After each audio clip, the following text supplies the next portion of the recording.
जैसा कि आप लोग बोल रहे थे कि भैया आगे वीडियो बनाइए आगे वीडियो बनाइए, तो मैं आप सभी को कमेंट को पढ़कर मैं बेसिक के अगले क्लास की यानी बेसिक के अगले पार्ट की वीडियो बना रहा हूं, जो कि सिर्फ क्लास 10th के 22-23 के स्टूडेंट के लिए है।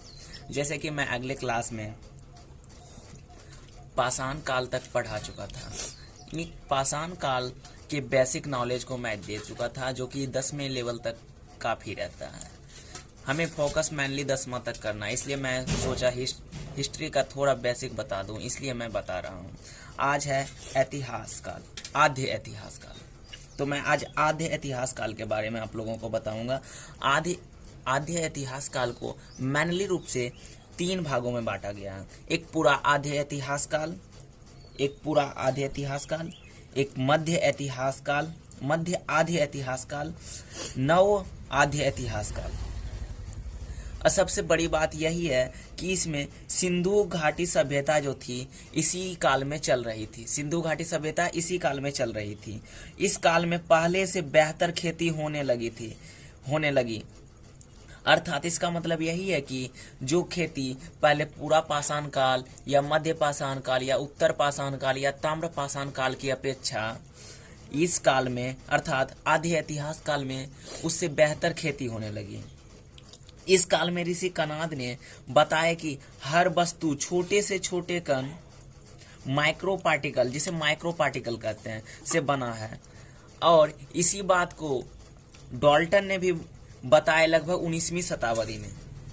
सोचो दोस्तों कि ये कितना पहले हमारे ऋषि मुनि जो थे कितना पहले इस बात को बता दिए कि छोटे से छोटे कण से मिलकर हमारी आसपास की सारी वस्तुएं बनी हुई है। लेकिन इसी बात को एक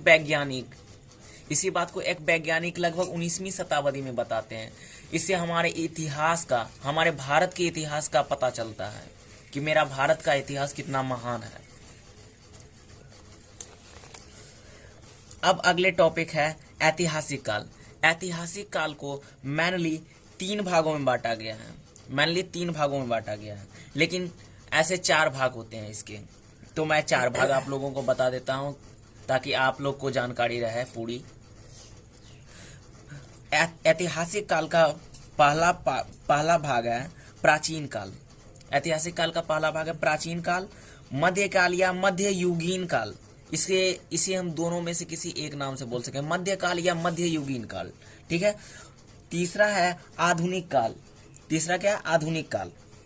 और चौथा है समकालीन काल। इसे नेहरू ईयर्स भी बोलते हैं।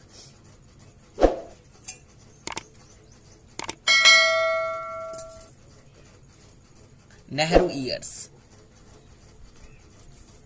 इसे नेहरू ईयर्स भी बोलते हैं। दोस्तों सबसे ज्यादा खोज ऐतिहासिक काल में ही हुई थी।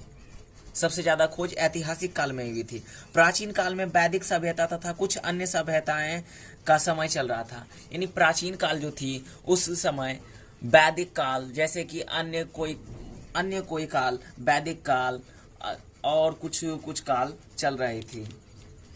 मध्यकाल में सबसे अधिक शासकों पर मध्यकालीन काल में सबसे अधिक शासकों भारत पर शासन किया और सोने की चिड़िया कहलाने वाले भाग की आर्थिक व्यवस्था खराब कर दी। भारत की क्या की? आर्थिक व्यवस्था खराब कर दी। ये शासक हमारे भारत में आए और भारत को लूट के चले गए, जिस कारण से कि हमारे भारत की आर्थिक स्थिति खराब हो गई। नहीं तो हमें अनुमान है कि आज के समय में भारत आर्थिक व्यवस्था के मामले में 1 नंबर पे रहता।